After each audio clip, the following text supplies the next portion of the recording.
Assalamualaikum warahmatullahi wabarakatuh. Sahabat, jumpa lagi dengan saya Dr. Yanto. Marilah kita bicarakan masalah kesehatan hari ini.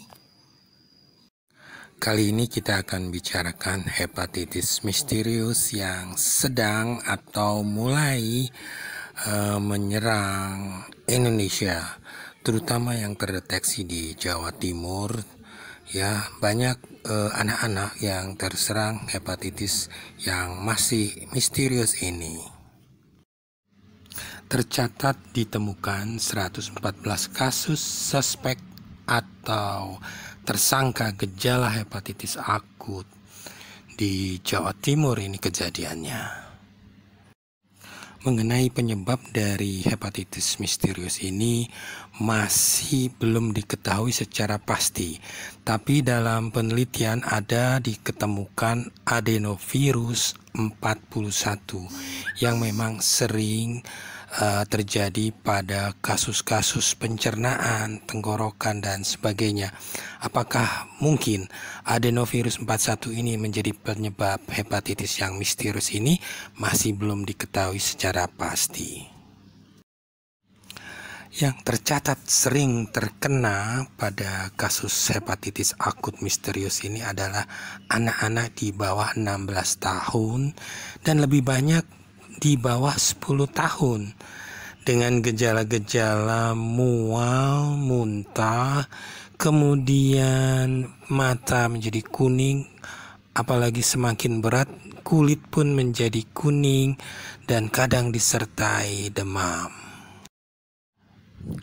Bila sementara ini diketahui karena sebab dari adenovirus 41, maka penularannya bisa melalui udara.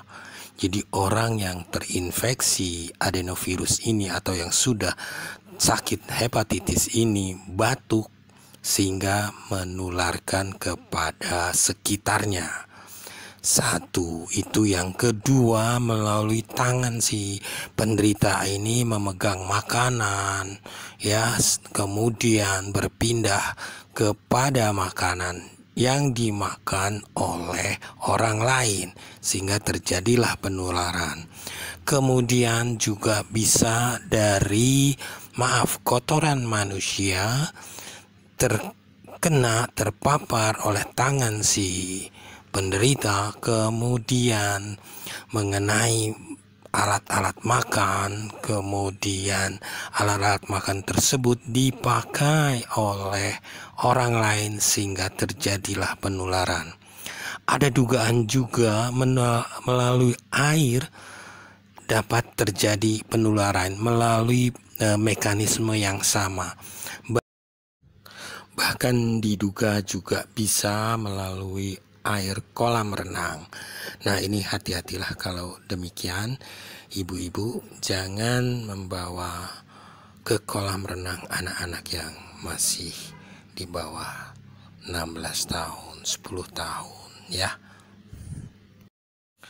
Nah, sekarang bagaimana cara pencegahan penularan dari hepatitis akut misterius ini? Sudah tentu nomor pertama adalah jaga kebersihan, kesehatan diri, jaga imunitas tubuh ya. Jadi nomor satu adalah jauh dari sumber penyakit. Kemudian sering-seringlah cuci tangan. Jangan berganti peralatan makan milik orang lain atau apalagi milik penyakit penderita ya. Jadi jauhkanlah itu, seringlah cuci tangan dan laksanakan prokes secara ketat. Kemudian hindari membeli makanan-makanan yang kita tidak tahu riwayat kebersihannya, seperti makanan-makanan yang banyak terdapat di luaran, yang dijajah-jajah di luaran, apalagi makanan yang sudah beberapa jam dimasak.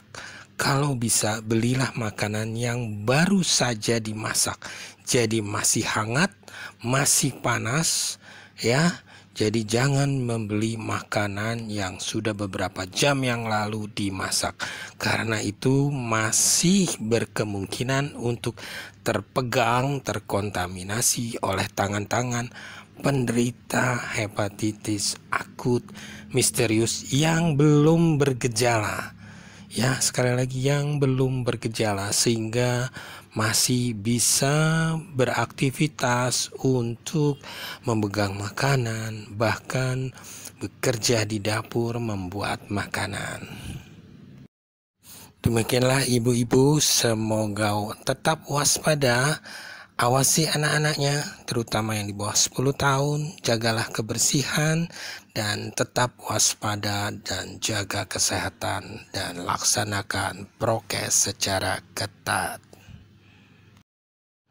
Baiklah, sampai jumpa lagi dengan saya Dr. Yanto. Berita ini akan saya update apabila terjadi kejadian-kejadian baru mengenai hepatitis akut misterius inilah. Tetaplah pada channel ini. Sampai jumpa.